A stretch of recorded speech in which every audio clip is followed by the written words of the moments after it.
Welcome to the first annual Inclusion Fusion Special Needs Ministry Web Summit sponsored by Key Ministries and PajamaConference.com. This is Jolene Philo, and I'm excited to be here with you today talking about the topic, 10 Ways Churches Can Minister to Parents of Kids with Special Needs.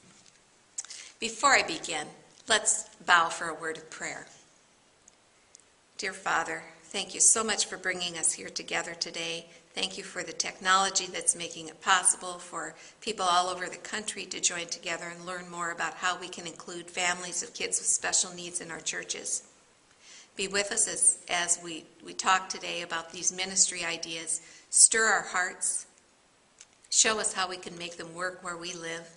And be with me that the words I speak may be what you know the people listening and watching need to hear. We ask all this in your Son's name. Amen. Well, if someone had told me about 10 years ago that I would now be speaking on the topic of special needs ministries, I would have been flabbergasted. I had no idea at that time that that was where God was leading me. But now as I look back, I can see how over my entire life, God has prepared me for this particular ministry. In fact, it began when I was only 2 years old. At that time, my father was diagnosed with multiple sclerosis. That was 1959. He was 29 years old. In a year or two, he was unable to work. My parents had 3 kids under the age of 5. My parents decided right then that they would have Dad live in our home with us, if possible, until all of my siblings and I were out of the house, had graduated from high school and even from college. And by the grace of God, my parents were able to do that. In 1983, when my dad developed diabetes, he moved to a nursing home where he lived for the last 14 years of his life. But until then, he was in our home. So my brother and sister and I grew up in the 1960s with a rather unusual parenting model for that time. We learned a lot of skills that most other kids in that day and age didn't have. For example, we knew how to get Dad's wheelchair, whip him around if he needed to go through a doorway, tip him back a little bit on those big back wheels, and pull him out through the door backwards.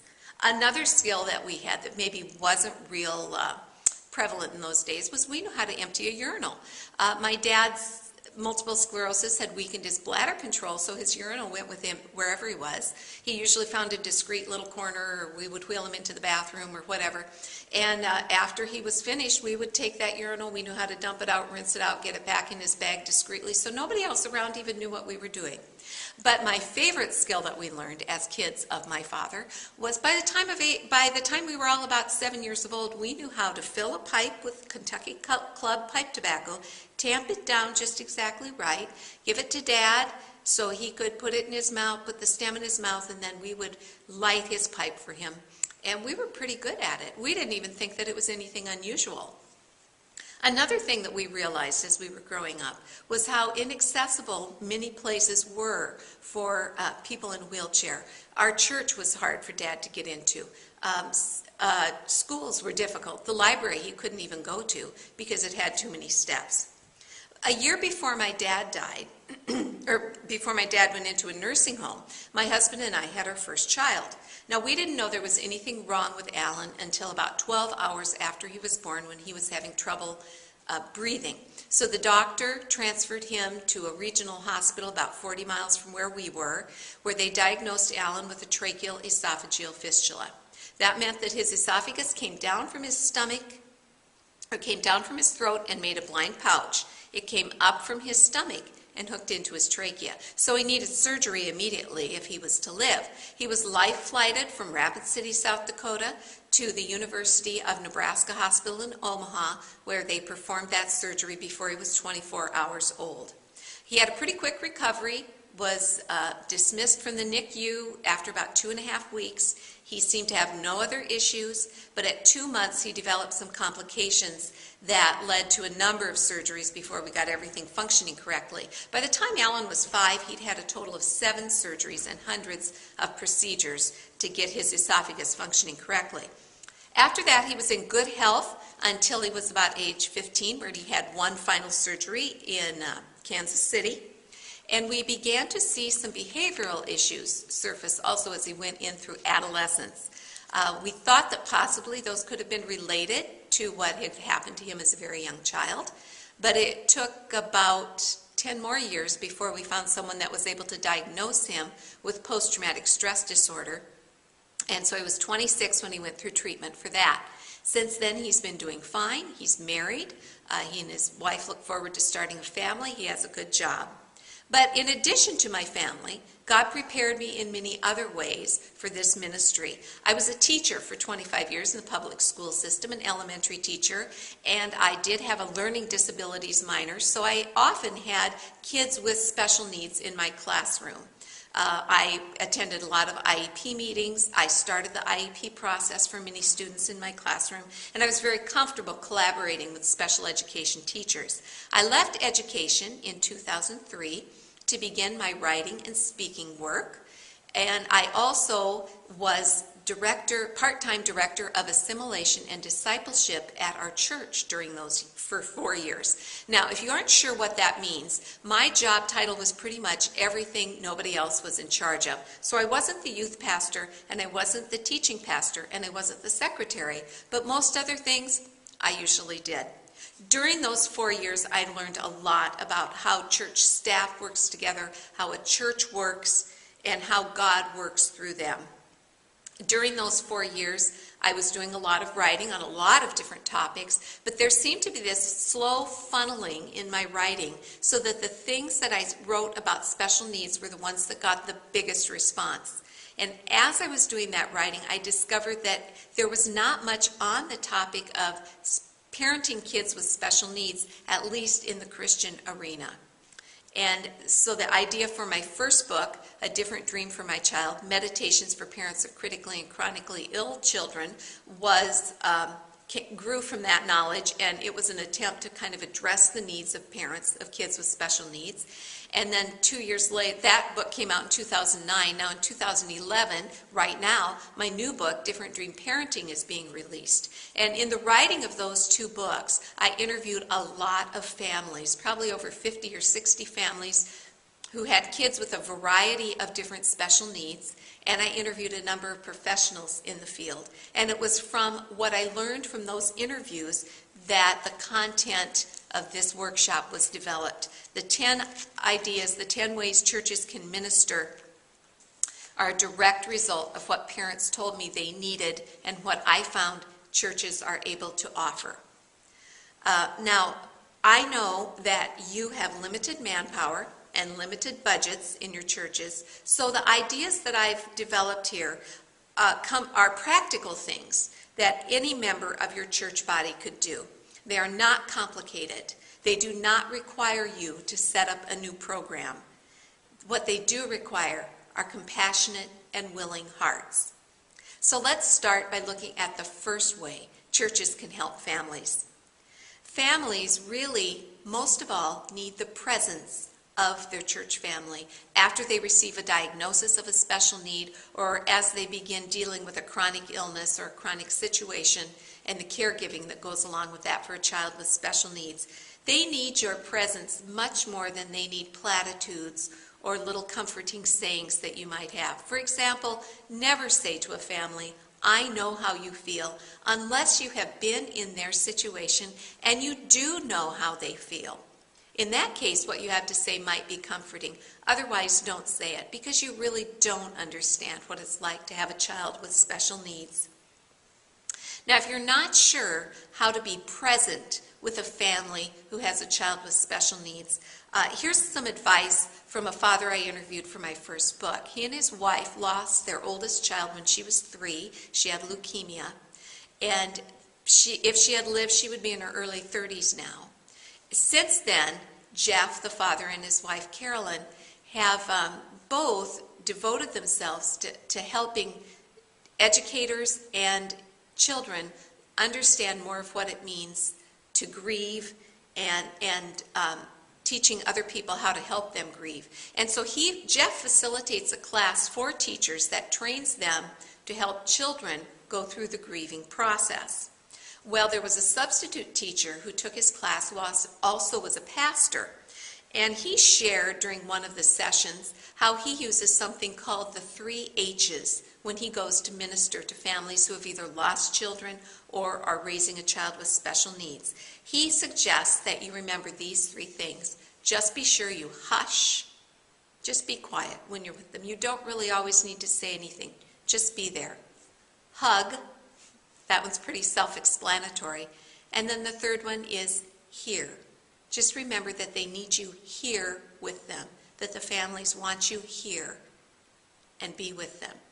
So whenever you have the opportunity to be present with a family who has a child with special needs, just remember they could use you to hush, hug, and be here. Let's move on to the second way that churches and people in the church can minister to families of kids with special needs. These families need someone often, especially after diagnosis, to be a buffer for or the bearer of bad news.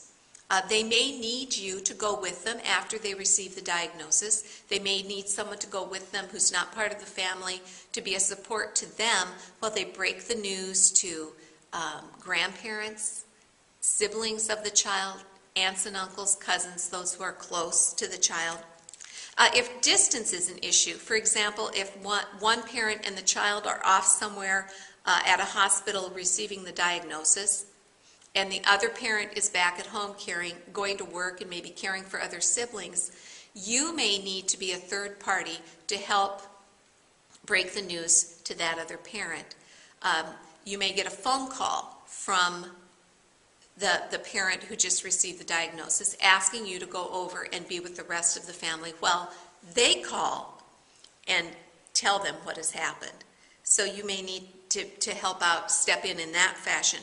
And the family may also need some advice from you on how they tell the child who has the special needs or a diagnosis and how they tell the other siblings what's going on. And here's some just basic advice on how to do that. There is more information about this in my new book, Different Dream Parenting. But here's basically what you do for 3 different age groups. If you're dealing with preschoolers, tell them in very concrete terms what's happening only in the immediate future. You need to be honest with them, but don't be overly graphic, and don't really tell them more than what's happening in the next day or 2. They really can't comprehend or think that far ahead.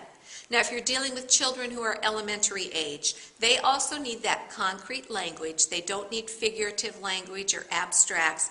They need concrete language and basic information.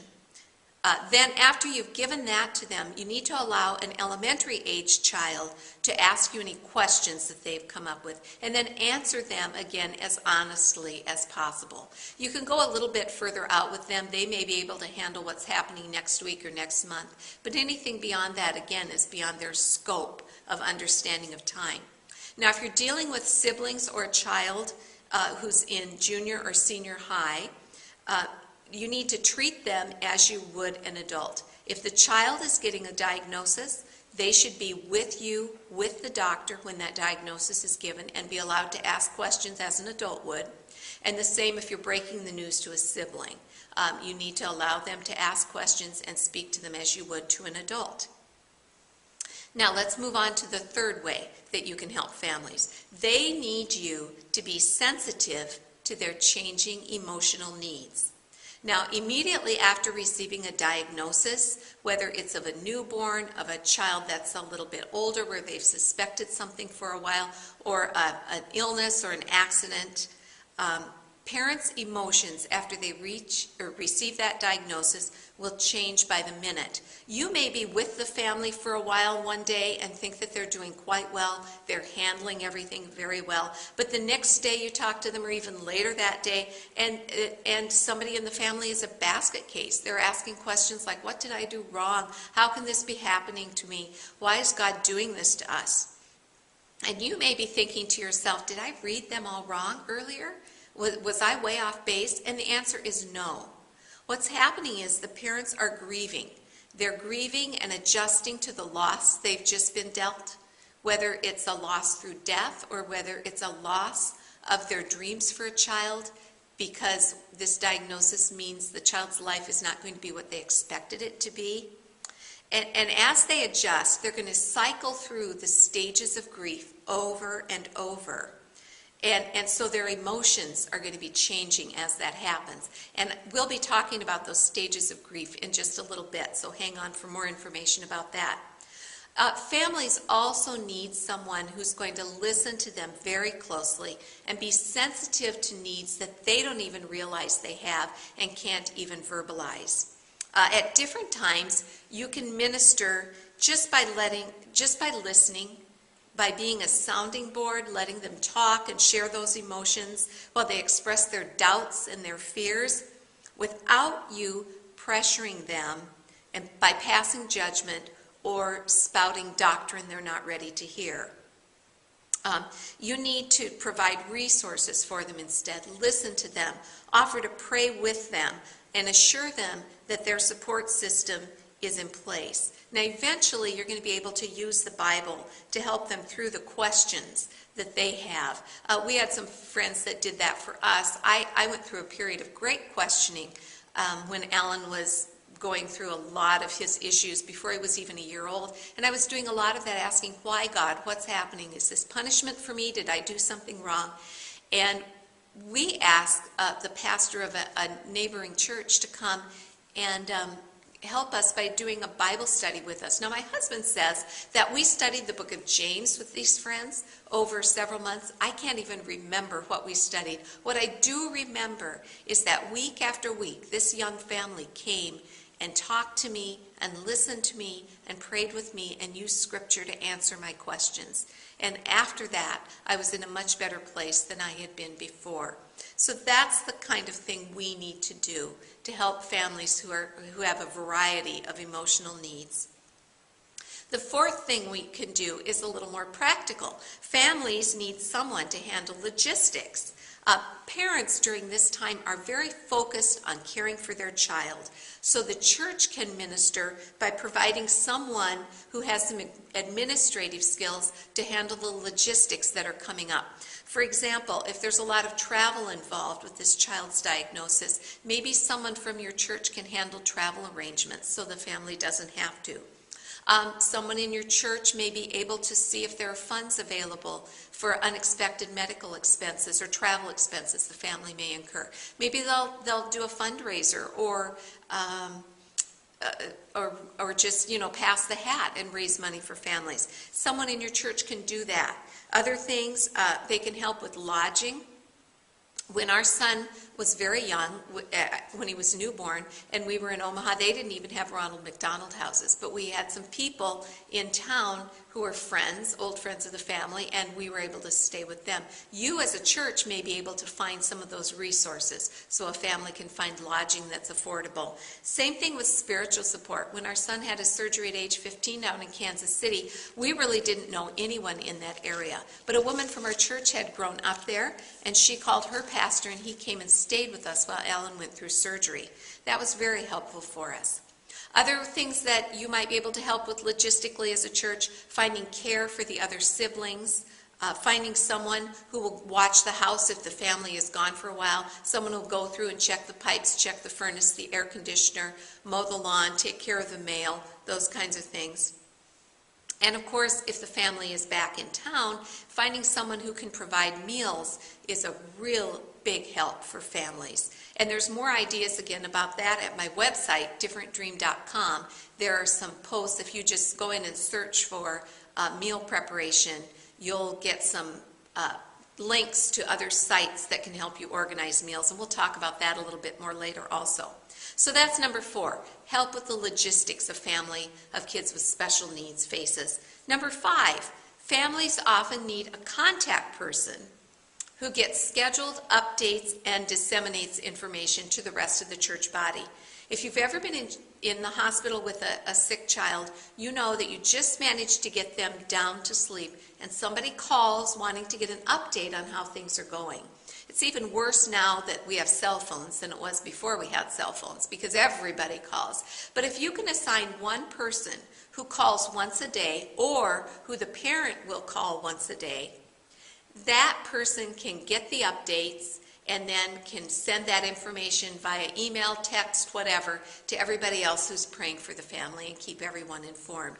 Another thing that that person can do is help the family set up a website, a web page, either at caringbridge.com or carepages.com. Both of those are free services that families who have kids with medical needs or any kind of problems like that can go in and set up a page. At that page, then they're able to upload photos, and the families can go in, and the children, if they're old enough, can go in and type daily entries about how things are going. And then it also has a guest book where people can go to that page and leave encouraging notes for the family and the child. So if the family is in the midst of trying to care for the child, you can help them get that set up. You can train them on how to use it, and they'll have much better communication with people around them. And that is so important for families who have kids with special needs. It keeps them from being isolated. Number 6, and this, we're going to sit on this topic and talk about it for a while now. I'm going to be on this one for a little bit. Families need a church body that will allow them to grieve for a very long time. Now, I've already mentioned grief before. It's very important for ministry workers to understand that parents are grieving, whether their child has a short-term, a chronic, or a terminal diagnosis. Those parents and those families are suffering from a loss of dreams for their child, and they will need to grieve. Church needs to help families through this grieving process because it very often leads to a spiritual crisis on the part of the parents. They find that they have questions about their faith they've never faced before, and they need answers to these very serious questions. And how they choose to answer those questions and respond to the crisis often leads to a redefining of the parent's relationship with God, and that is going to have a profound effect on the entire family's spiritual life. Either the parent's faith will grow or be abandoned, and most likely the child's faith will either grow or be abandoned. So we as a church have a really important job here of ministering to the family on a spiritual level to help them through that crisis. Now, to give you a little bit of an idea about what it's like for families who are losing their dreams for their children, I want to read to you a section of my book, A Different Dream for My Child, Meditations for Parents of Critically and Chronically Ill Children. This came out in 2009. And one of the families that I interviewed was actually from the town where we live. And I want to read to you just a little bit about their experience with changing dreams and grieving. Doug and Brenda's dreams have changed often since their children were born. When Jeff was born in 1982, they didn't know he had any medical issues, but he was very weak and he spent a month in the hospital. Doug says that at that point we didn't like it and we didn't know why it happened, but I thought, okay, I can probably get through this. As time went on, physical therapy didn't resolve Jeff's physical issues, and he was diagnosed with arthrogryposis, a genetic disorder that affects joints and muscles. Brenda says that's when their expectations for Jeff began to change. I can remember we'd always say, well, okay, Jeff can't be a football player when we found out about the physical aspect, but he'll be a doctor. Their perspective shifted again later when Jeff's developmental delays, a condition completely separate from the arthrogryposis, was confirmed. Doug said accepting the second diagnosis was difficult. The physical limitations you could work around. The mental limitations were much more serious. A year and a half after Jeff was born, before his developmental delays were evident, Doug and Brenda decided to add to their family. Doctors said they had a 1 in 4 chance of having another child with a similar physical condition. So Brenda prayed, please, God, don't let me get pregnant if anything's going to happen. When she discovered she was expecting again, she thought God had honored her prayer. After all, the baby in her womb was more active than Jeff had been a few years earlier. Brenda describes her daughter's birth in 1984. I could see Doug after Jessica was born. I remember the look on his face. She was affected too. but I didn't know how much. Once more, their dreams changed, even though their little girl's physical limitations were less severe than Jeff's, and her mental abilities were not affected at all. According to Doug, it's not always easy to embrace the new reality that accompanies a diagnosis. I wasn't able to experience a lot of things you'd normally expect to experience with a son. It's somewhat the same with Jessica. At times, I almost feel like I've missed out on something. But from the other side of it, we've had experiences nobody else in the world would ever know unless they have a special needs child. So, there are trade-offs. As you can see through that story, Brenda and Doug's dreams for their children changed over and over, and grief was part of that, adjusting to that process of change. Now, some of the grief is often triggered by little things in families like Doug and Brenda's family. Things like the fact that their child is in the hospital on a birthday and they don't get to have a birthday party. Missing their first Halloween, not getting to buy that little costume and dress their child up. Not being able to enroll their child in Little League or swimming lessons. And as the child gets older and older and their age peers progress to adulthood and start experiencing things a child with special needs may not experience, parents grieve again when they go to weddings and graduations that their child's age peers are celebrating. And another thing is that parents who aren't facing a terminal diagnosis often don't recognize that what they're dealing with is grief. They just think they're a little depressed, and they think they're sad. And they also think that they have no right to be sad or to be depressed because their child is alive when somebody else's child with the same condition may not be living anymore. And so then they start feeling guilty about these feelings of sadness and grief, and it just gets to be a vicious circle. Well, now that we know a little bit about what grief looks like in families of kids with special needs, let's talk now about what the church has done in the past for families of kids who are grieving. And unfortunately, we have not been very compassionate in the church about that grief process. Unless a child's illness is terminal, and even after a child dies and we think parents should be done grieving, the church usually offers two responses to illness and grief. First, we often condemn the situation as a result of sin. And if you look at the beginning of John 9, you'll see that the disciples did that, even in the presence of Jesus. But if we respond that way, we are going to drive families away from the church. My parents, after my dad was diagnosed with multiple sclerosis, and he'd had it for a few years, had a visit from a gentleman who was a church-going man who came in and told my parents that the reason Dad was not being healed of his multiple sclerosis was because he had unconfessed and unrepentant sin in his life, and if he would just dig down and confess that, he would get better. Now, it's been 50 years since that happened, but when my mom recounts it, she has a look of disgust on her face. And for the last 50 years, she has had a deep distrust of anyone in the church because someone condemned her husband's illness as sin. We need to be very careful as a church that we don't do that.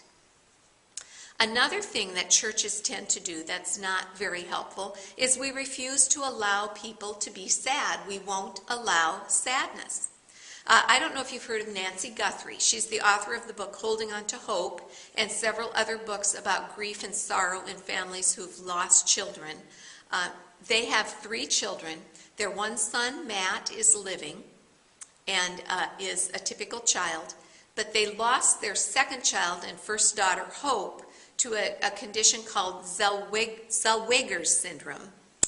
It is a cellular disorder that the cells break down, and children who have that disorder, which is genetic,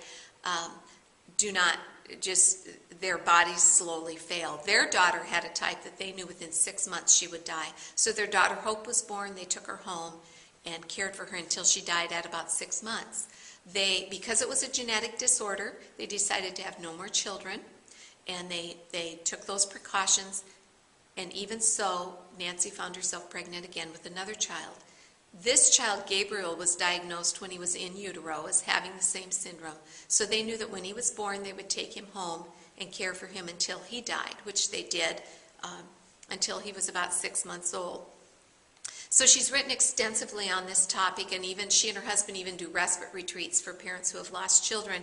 And she was interviewed a while back by the Gospel Coalition blog on the topic of sad people, sad churches. And here's what she has to say about the church and its approach to sad people. Because I've been a sad person, I know what it is to look to my church for companionship, practical help, prayer support, and theological clarity in the midst of overwhelming and perplexing sorrow. I remember attending a church choir retreat 3 months after burying my daughter and saying to the group, I am not sinking into depression. I haven't lost my faith. I'm just sad, and I need you to let me be sad. The truth is, most of us are uncomfortable with sadness as individuals and as churches. We want to fix people and help them feel better, and we are far less patient than God is with the process he uses to bring healing. Well, if those are two things that the church is doing and needs to stop doing, what should we be doing instead in the arena of grief and parents of kids with special needs?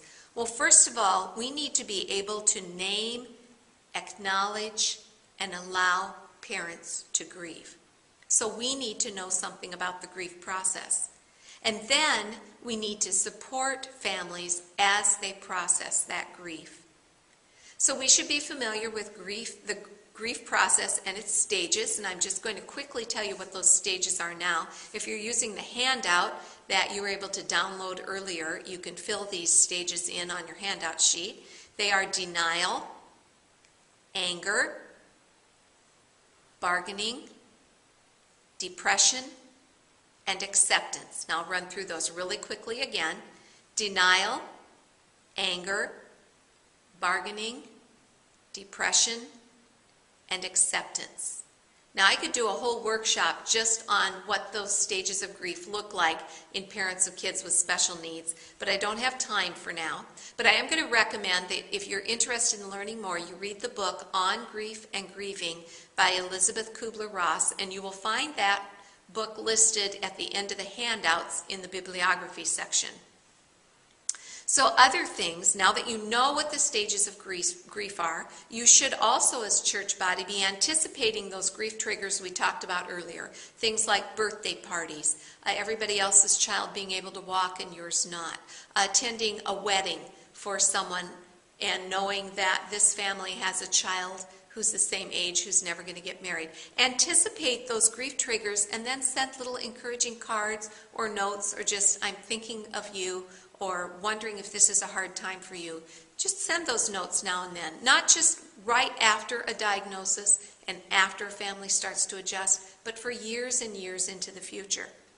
Another thing you need to do is let the family talk about their grief, but be sure to follow the family's lead. If they're ready to talk about it, you be ready to listen. If they're not ready, back off and bring up the subject again later and see if they're ready then. Allow the family plenty of time to work through their grief, and be sure to use scripture to show families that grief is not sin.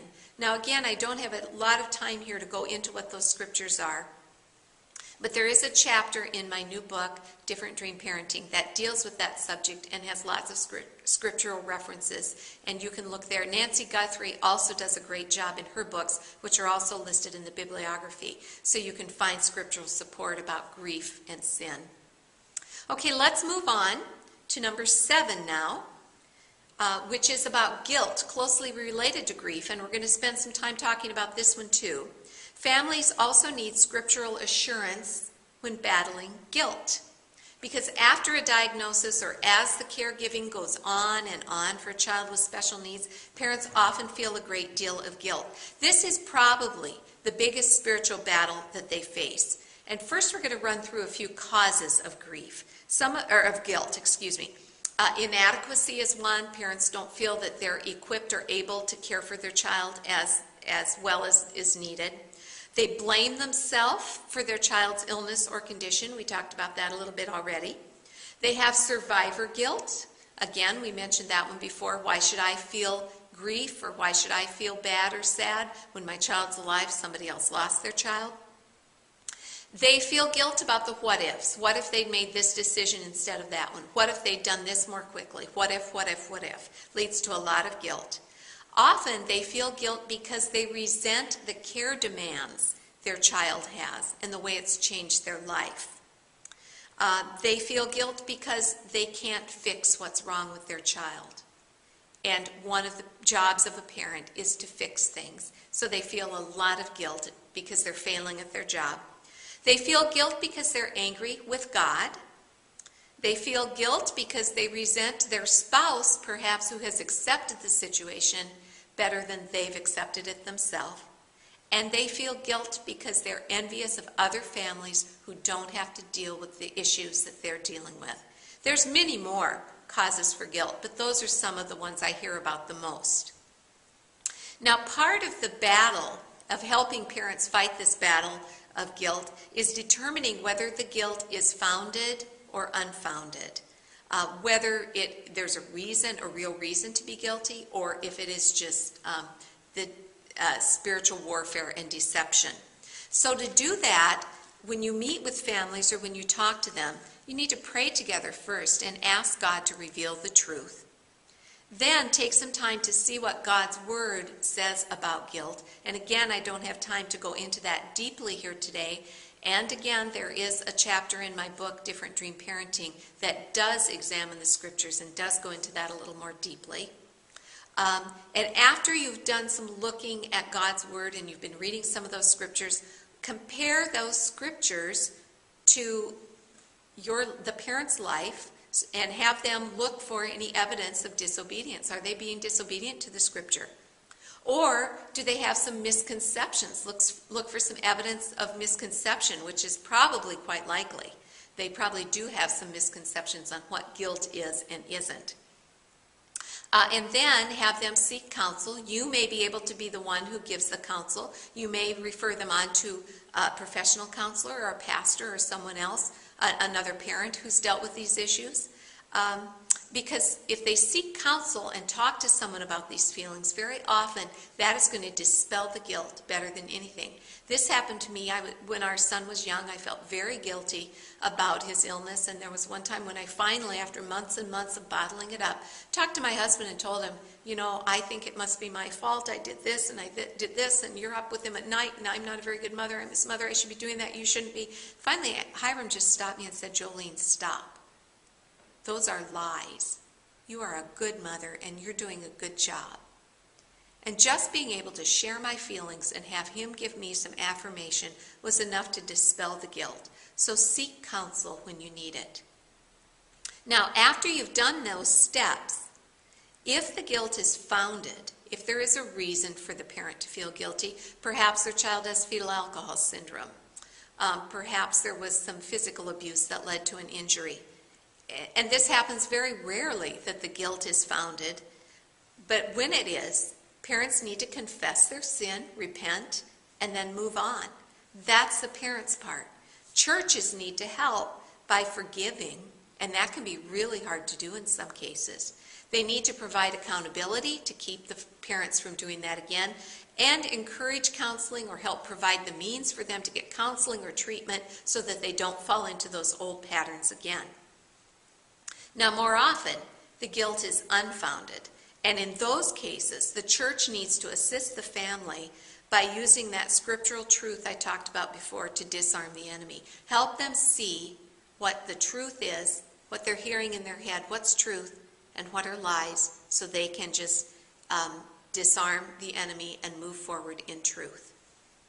Okay, that was number 7. Now let's go on to number 8. These last 3 we're going to go through pretty quickly. Number 8, families need to feel accepted and safe. It's really important that the church does not judge a parent's parenting ability by the child's behavior. Because very often these children are suffering from behavior disorders or mental illnesses. So when they bring their child into church and they're off the wall, we automatically think, well, they're not doing a very good job of parenting their child. What we don't realize is that they're very good parents. and they have done so much to improve that child's behavior. And if they weren't the parents, how much worse would that child's behavior be? So we need to avoid those parenting judgments that we're so quick to make if we want parents to feel accepted and safe in our churches.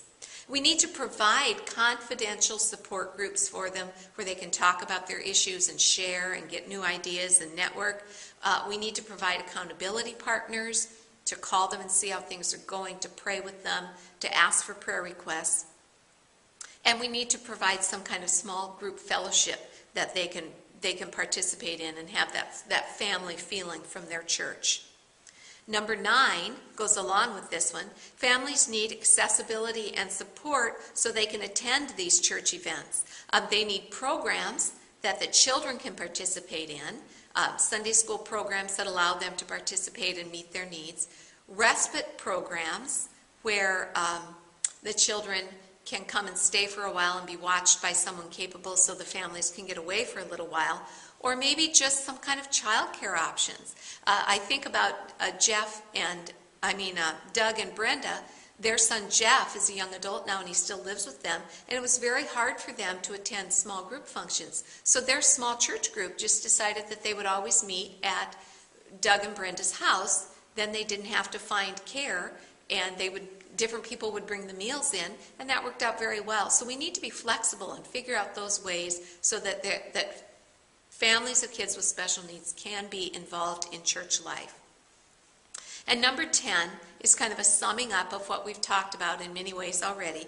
Families need to be ministered to for a long, long time. Churches are really good when there's a crisis, at coming in and lifting up a family and helping them through that crisis. But after the crisis ends, after the funeral's over, after the child's home from the hospital and receiving care at home, churches tend to forget. People in churches tend to peter out. We don't call anymore. We don't take meals anymore. We don't send cards anymore. And the families are in this for the long haul. They need our support for a long, long time, as long as their child is part of their life. And some things that can help a church do that are very easy. One that has been implemented in our church a couple times, not for special needs children, but this would work very well for those families, is a monthly calendar. We have a woman in our church whose husband unfortunately committed suicide about 6 or 7 months ago. And within a few months, somebody had called around, and people had volunteered to take one day of each month. My day is the 10th of every month. And on that day, I think about this woman. I send her an email, ask what I can pray for. I send her a card. And sometimes I just give her a call, and we chat a little bit. And then you do that day of every month. We also do this for a woman who's dealing with stage 4 cancer. At the end of the year, then, you need to go through and review that list and check with the people who have volunteered to see if they're willing to continue, if they've moved, if we need a replacement, and so forth. But that's a good way to keep that support going month after month, year after year. Another thing that you can do individually is just think of some of those families and send cards on special dates, or just to encourage them. There are some families that God's laid on my heart, and every year on the anniversary of a child's death or when they got the diagnosis, I just send a card and tell them I'm thinking about them. I also send a card maybe at Christmas or at Easter or around the child's birthday, just to let them know that child is remembered and they're remembered, and I'm thinking about that situation. We individually can do that very easily. And finally, the last thing that churches can do is maybe come up with a way to get meals out once a month to the family. There are a couple really good websites that are listed in the handout that you have. One is caringmeals.com, and the other is takethemameal.com. And these are products that you can use, and they're free, to help schedule meals from different people in your church to take over. It keeps track of who's taken what and when, and it sends reminders so that people remember to take the food. And another really good thing that you can do with this, if you decide to take a meal over, you might even ask the family if they'd like you to come and stay and eat with them. That's a good way to get them company. And some families like that, some don't. Well, there you have it. Those are 10 ways that family or churches can minister to families of kids who have special needs. I encourage you to look through your handouts and look at the bibliography there. There's a lot of resources. And I want to mention to you also that my new book, Different Dream Parenting, A Practical Guide for Raising a Child with Special Needs, has just been released. I'm videotaping this a little bit before November, and the book is released on November 1st, so I don't even have a copy of the book to hold up and show you. But it is available now, and if you go to the Inclusion Fusion store, you can see a picture of the cover of the book, and you can order it at the special website summit price. And if you order it now, that price includes shipping and handling, and I will also sign the book because I will be the one getting those orders and filling them. And I would really encourage you to get that book and look through it. It's going to help flesh out a lot of what we've talked about today. It also makes a great gift for parents of kids who have special needs because it is full of practical resources for families, anything from getting the diagnosis to planning